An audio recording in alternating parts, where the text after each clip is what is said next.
안녕하세요. 얼마 전 파혼하게 된 20대 후반의 여성입니다. 청첩장까지 나왔던 건 아니지만 친척분들이며 주변 가까운 사람들 모두한테 제 결혼 소식을 전했던 상황인지라 저도 파혼까지 하고 싶었던 건 아니에요. 하지만 하나를 보면 열을 알 수 있다잖아요. 예비 시어머니가 보여준 몰상식한 행동이 발단이 되긴 했지만 예비 신랑이 중간 역할을 조금이라도 잘해줬으면 상황은 달랐겠지요. 하지만 팔은 안으로 굽는다고 예비 시어머니 편을 들어주면서 오히려 저를 이상한 사람 만드는 예비 신랑 모습을 보니 파혼 말고는 다른 방법이 없겠더라고요. 이렇게 파혼하게 된 것이 정말로 유감이긴 하지만 다시 생각해봐도 정말 잘 내린 결정이었구나 하는 생각밖에 들지 않네요. 예비 신랑, 그러니까 남자친구와 처음 만나게 된 건 회사 선배가 주선해준 소개 자리에서였습니다. 당시 제가 입사한 지 얼마 되지 않았던 시기였다 보니 거절하기 약간 애매한 부분이 있었어요. 좋게 돌려 말해서 거절을 했는데 끈덕지게 달라붙어서 한 번만 나가달라고 계속 부탁을 해오는 선배를 보니 어떻게 나가보지 않을 수가 없겠더라고요. 그래서 결국 소개 자리에 나가게 되었었죠. 그때 남자친구를 처음 만났던 거고요. 왜 그렇게 선배가 저한테 끈덕지게 한 번만 나가보라고 부탁을 했는지는 당시 남자친구를 만나보니 딱 알겠더라고요. 남자친구는 제 회사 선배의 절친한 친구였어요. 과거에 회식 자리에서 단체로 사진을 찍었던 적이 있는데 그 사진을 회사 선배 친구인 남자친구가 우연찮게 보게 되었고 그때부터 집요하게 저를 소개해달라고 부탁을 했었답니다. 10번 찍어 안 넘어가는 나무가 없다는데 당시 연애에 큰 흥미가 없었던 저도 끈덕지게 연락해오던 남자친구를 무시할 수는 없었어요. 직장 선배도 중간에서 노력을 많이 하기도 했었고요. 그렇게 결국 인연이 닿아서 남자친구와는 연애를 시작하게 되었죠. 2년간의 연애 후 남자친구의 청혼에 제가 결혼을 결심하게 되었던 만큼 연애하는 동안은 저에게 참 잘해주던 사람이었어요. 별 쓸데없는 걸 가지고 제 속을 썩이는 일도 없었고 이 사람이라면 평생 내 편에 서주겠구나 하는 확신이 있었죠. 먼저 결혼해서 가정을 꾸리고 살고 있던 저랑 정말 친한 친구가 있었는데 그 친구가 조건 보고 결혼하는 것도 좋지만 저를 많이 좋아해주는 사람하고 결혼하는 게 행복으로 가는 지름길이라는 조언을 해줬던 게 한몫했던 것도 있었고요. 아무튼 그렇게 남자친구와 결혼을 약속하게 되었습니다. 연애하는 동안은 예비 시어머니라는 사람을 겪을 일이 전혀 없었다 보니 정말 저도 조만간 가정을 꾸리고 행복한 결혼 생활을 시작하겠구나 하는 생각뿐이었습니다. 하지만 예비 시어머니께 처음 인사를 드리러 갔을 때 제 생각보다 결혼이라는 게 훨씬 더 힘든 일이겠구나 하는 느낌을 지울 수가 없었어요. 첫인상부터가 정말 대단하신 분이셨거든요. 처음 인사드리러 갈 때 빈손으로 갈 수는 없으니 여러모로 고민을 많이 했습니다. 남자친구가 저희 집에 결혼 허락받으러 처음 인사 왔을 적에는 과일 바구니를 사들고 왔었어요. 저도 똑같이 과일 바구니 가져가면 쉬운 일이겠지만 그렇게 할 수는 없었습니다.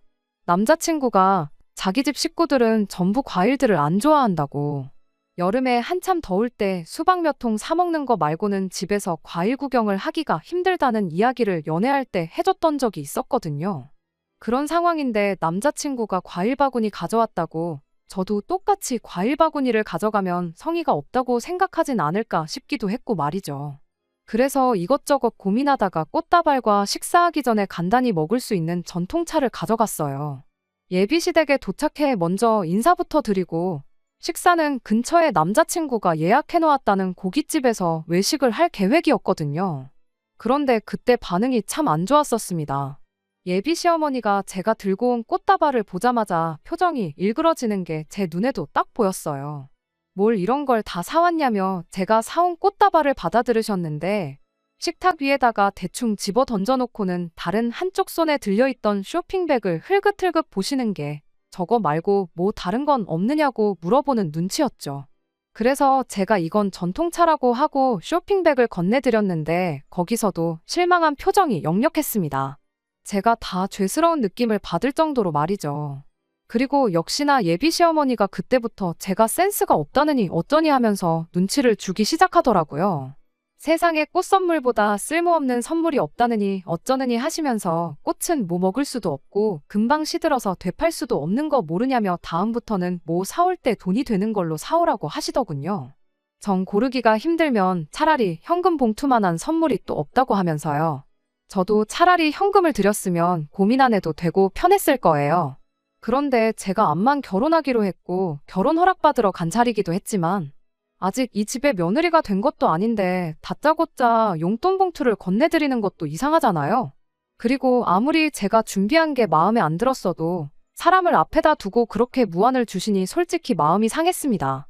제가 사온 전통차를 두고도 뭐 보리차만도 못한 걸 사왔느냐며 계속해서 현금 봉투 노래를 불렀습니다. 하지만 그게 다가 아니었죠. 남자친구도 괜히 지금 인사드리고 대화 나눠봤자 좋은 이야기 나올 게 없다는 판단이었는지 이야기는 나중에 나누고 배고프니까 식사부터 하러 가자고 분위기를 전환시키려고 하더라고요. 저도 바늘방석에 앉아서 어머님이 현금 타령하는 거 듣는 거보단 그게 낫다는 생각이 들었어요. 그런데 예비 시어머니도 참 어떤 의미로 대단하시더라고요. 거기다 대고 한다는 소리가 글쎄 뭐 돈 아깝게 고깃집까지 가서 고기를 먹냐고 집에 있는 거 차려줄 테니까 밥 먹고 가고 외식할 돈 있으면 그 돈을 차라리 당신한테 주랍니다. 선물이 시원찮네 어쩌네 그런 이야기는 안 하셨지만 그 이야기의 연장선이나 마찬가지였죠. 내 기분 잡쳤으니 돈으로 풀어달라 시위하는 거나 마찬가지였어요. 집밥이라고 뭐 대단한 거 해주신 것도 아니고 냉장고에 있는 밑반찬들 반찬통 그대로 꺼내주시고 그나마 예비 며느리 왔다고 생색이나 내시려는 듯 고등어 한 마리 구워주셨습니다.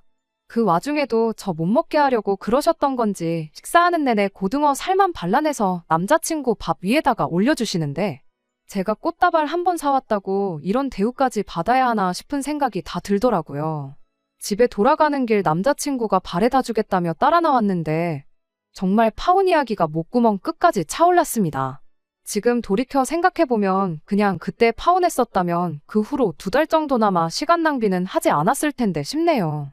그때 파혼을 안 했던 이유는 남자친구도 자기 어머니가 저한테 큰 실수하신 거고 잘못하셨다는 걸 바로 인정했기 때문입니다. 거기서 자기가 중간 역할을 제대로 못한 것도 저한테 빌듯이 사과를 해왔고 다음부터 2번 다시 어머님이 저한테 그렇게 막대하지 못하게 자기가 잘한다고 약속까지 했기 때문이에요.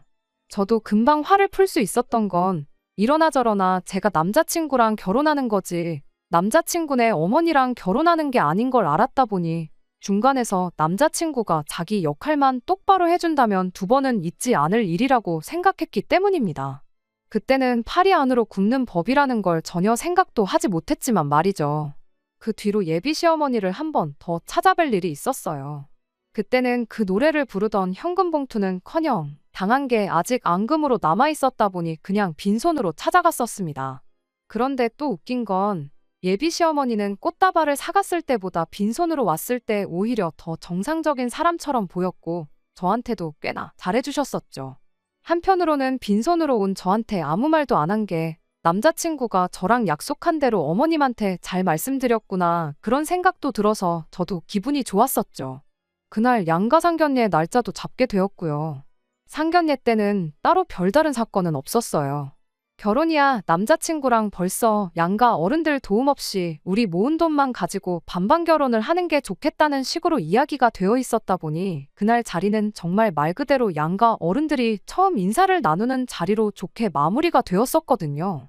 상견례 이후로 남자친구와는 결혼식 날짜는 대충 언제쯤에 하는 게 좋겠다. 식장은 어디가 좋다더라 하는 이야기 정도만 나누고 있었어요. 그때쯤이 1년 중에 저희 회사가 가장 바쁠 시기라서 그 시기만 넘기고 본격적인 결혼 준비를 시작하려고 했었거든요. 그런데 그때쯤 예비 시어머니한테서 예단은 어떻게 할 거냐는 연락을 받게 되었네요. 결혼은 허례허식 빼고 남자친구와 제 돈만 가지고 하기로 했었고 당연히 예단과 예물은 생략하자고 벌써 이야기를 해놓은 상황이었거든요. 제가 예단은 안 하기로 했다고 대답하는 방법도 있었지만 처음 인사드리러 갔던 그날의 악몽이 떠올라서 이 부분은 남자친구한테 맡기기로 했습니다.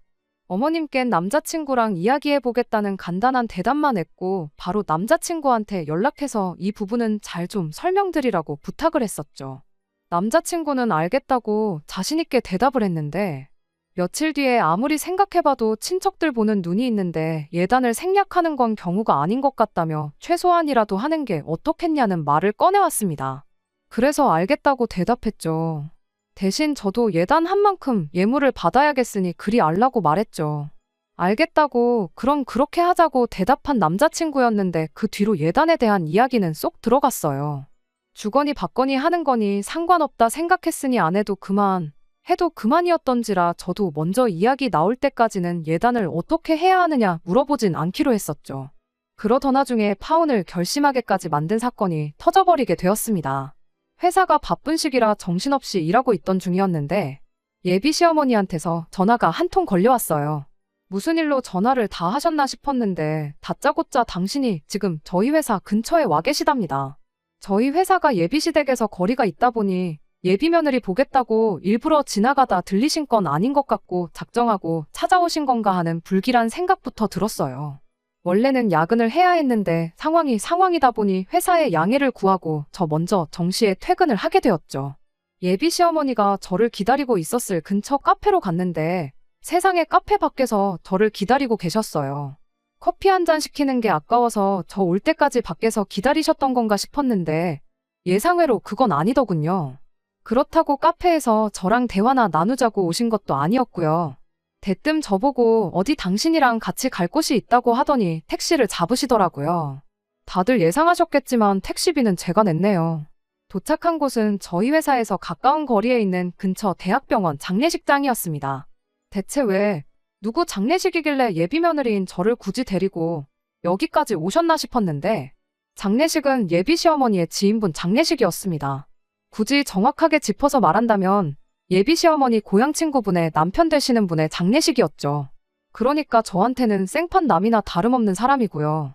제가 아닌 예비 시아버지, 적어도 아들인 남자친구와 같이 가야 마땅한 장례식에 왜 저를 데리고 오셨나 했더니 아니나 다를까 장례식장 앞에 있는 ATM기를 가리키더니 저보고 부조금하게 저기서 한 50만 원 정도만 뽑아오라 시키는 겁니다. 예비 시어머니가 50만 원이 없어서 그런 건 당연히 아닐 거라는 생각이 들었고 굳이 저를 데려온 이유가 제 돈으로 부조를 하려고 그랬던 거구나 하는 걸 대번에 알게 되었죠. 거기서 대판 싸우는 방법도 있었겠지만 앞만 모르는 사람일지라도 장소가 장례식장 앞인데 거기서 싸워봐야 뭐 하겠냐는 생각이 들더라고요.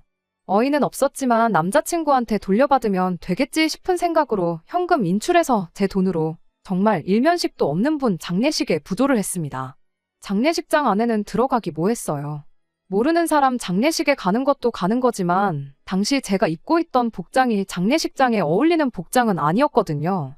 예비 시어머니가 너네 회사는 얼마나 막 나가는 회사길래 정장도 안 입고 출근을 하냐고 하셨는데 요즘 복장 가지고 그러는 회사가 얼마나 된다고 저러시나 싶었죠. 더 어이가 없는 건 장례식 마치고 예비 시어머니가 상주분하고 대화를 나누는데 저를 며느리라고 소개를 하더니 며느리 데려왔는데 뭐 시킬 일은 없느냐고 물어보시더라고요. 어머님 친구분도 얼이 빠져서 얘가 뭔 소리를 하는 건가 하는 표정으로 어머님을 한번 쳐다보고 또 저를 되게 안쓰러운 표정으로 쳐다보시더군요. 그분이 어머님께 장례식장인데 당연히 일하는 사람들이 다 알아서 해주니 그런 거 신경 쓰지 말라고 마음만 받겠다고. 다행히 정리를 잘 해주셨어요. 장례식 끝나고 나와서는 예비 시어머니가 오랜만에 외출을 했더니 다리가 아프시다며 올 때는 지하철 타고 왔는데 갈 때는 도무지 지하철을 못 타겠다. 택시를 타야겠다 하시는 겁니다. 누가 들어도 택시비 대신 내주고 택시 태워서 집에 보내달라는 말로 들렸는데 저도 일부러 못 알아듣는 척 했어요.